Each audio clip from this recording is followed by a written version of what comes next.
İyi günler arkadaşlar, kanalımıza hoş geldiniz. Bu videoda Hande Erçel'in bugün geldiği noktadan ve etkisinden bahsedeceğiz. Hande Erçel yıllar içinde yalnızca başarılı bir oyuncu değil, aynı zamanda güçlü bir marka haline geldi.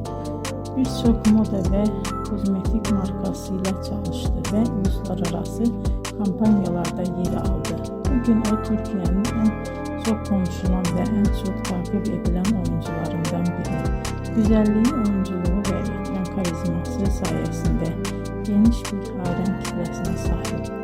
Hande Erçel'in hikayesi bize şunu gösteriyor. Bazen küçük bir şehirde başlayan bir hayal doğru adımlar ve çok çalışmayla dünya çapında bir başarıya dönüşebilir. Bugünkü videomuzun sonuna geldik. İzlediğiniz için teşekkür ederim. Kanalı takip etmeyi unutmayın ve bir sonraki videoda görüşmek üzere. Hoşça kalın.